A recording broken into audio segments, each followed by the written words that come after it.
સમગ્ર ગુજરાતમાં ચકચાર મચાવનાર નકલી કચેરી મામલે દાહોદ પોલીસે વધુ 5 સરકારી કર્મચારીઓની ધરપકડ કરી છે। નકલી સરકારી કચેરીના મામલામાં દાહોદ પોલીસે વધુ 5 આરોપીઓની ધરપકડ કરી છે। ઉલ્લેખનીય છે કે અગાઉ દાહોદ ટ્રાઇબલ ઓફિસમાં નિયામક તરીકે ફરજ બજાવતા રિટાયર્ડ આઈએએસ બીડી નીનામા સહિત અત્યાર સુધીમાં કુલ 11 આરોપીઓની ધરપકડ દાહોદ પોલીસ દ્વારા કરવામાં આવી છે। સમગ્ર દાહોદ જિલ્લામાં 18.59 કરોડની ગ્રાન્ટ મેળવી મસ્ત મોટું કૌભાંડ સરકારી બાબુઓ સાથે મળીને નકલી ઓફિસમાં આચરવામાં આવ્યું છે। ત્યારે પોલીસ તપાસમાં હજુ પણ વધુ સરકારી બાબુઓના નામ ખુલે તો નવાઈ નહીં।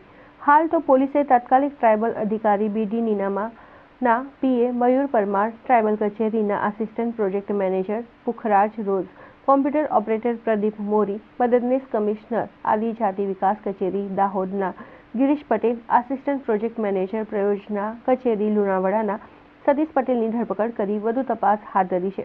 નકલી કચેરી મામલામાં હજુ ઘણા મોટા માથાઓ બહાર આવે તો નવાઈ નહીં। ગઈકાલના રોજ 5 અલગ અલગ કર્મચારી અથવા કરાર આધારિત કર્મચારીઓની ધરપકડ કરવામાં આવી છે, જેમના નામ છે મયુર પ્રકાશભાઈ પરમાર, પુખરાજ રોજ, પ્રદીપભાઈ મોરી, ગિરીશભાઈ દલાભાઈ પટેલ અને સતીશભાઈ અશોકભાઈ પટેલ। આ 5 જે તે સમયે જિલ્લા પ્રાયોજના અધિકારીની કચેરીમાં નોકરી કરતા હતા, અલગ અલગ ગ્રાન્ટોના ટેબલ સંભાળતા હતા। આ ફેક ઓફિસ સ્કેમમાં જે 100 જેટલા કોન્ટ્રાક્ટ આરોપીઓએ લીધેલા અને 18 કરોડ જેવી રકમ થવા પામે છે।